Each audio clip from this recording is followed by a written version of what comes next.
घरोघरी मातीच्या चुली या मालिकेच्या आजच्या भागामध्ये आपल्याला बघायला मिळेल, जानकीला आता ऐश्वर्याचं सत्य समजलेलं असतं आणि ते सगळं तिनं मोबाईलमध्ये रेकॉर्डसुद्धा केलेलं असतं. जानकी खूप चिडलेली असते. जानकी ऐश्वर्याला म्हणते, तुला लाज नाही वाटली? तू माझ्या घरामध्ये चोरी केलीस. तेव्हा ऐश्वर्या म्हणते, हे घर तुझं नाहीये, समजलं? आणि मला फसवताना तुला लाज नाही वाटली? दे ती व्हिडिओ क्लिप, दे ती क्लिप, असं म्हणत ऐश्वर्या तिच्या हातातून ती हिसकावून घेत असते. त्यावेळेला जानकी मग 3-4 तिच्या थोबाडीत मारते.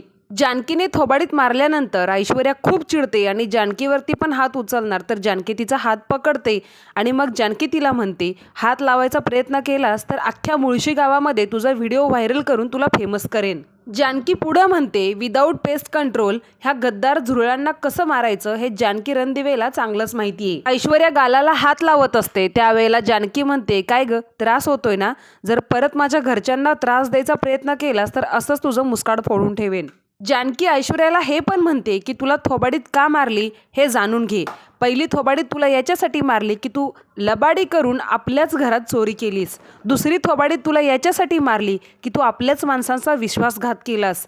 आणि तिसरी थोबाडीत तुला याच्यासाठी मारली की तू परत लक्षात ठेव, जर काही तू वेडवाकडं केलंस तर तुझी गाठ या जानकीशी असणार आहे.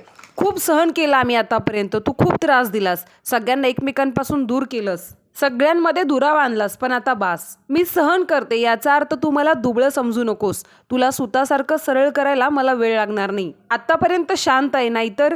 त्यावेळेला ऐश्वर्या म्हणते, नाहीतर नाहीतर काय करशील? तुला लई कैवार आहे ना या रणदिवेच्या घराचा? आता हेच घर तुझ्यापासून हिसकावून घेणार आहेत. हे घर आता लिलावात निघणार आहे. मोठ्या तोऱ्यात बोलली होतीस ना की 25 लाख रुपये आणेन. कुठे आहेत ते 25 लाख रुपये? नुसता बोल बच्चन कुठली. त्यावेळेला जानकी म्हणते, आणेन, सगळे पैसे सुद्धा आणेन आणि हे घर सुद्धा वाचवेन आणि तुला जन्मभराची अद्दल घडवेन. जन्मभराची अद्दल घडवेन असं म्हणत जानकी खूप तोऱ्याने तिथून निघून जाते. तर ऐश्वर्या मात्र घाबरलेली असते.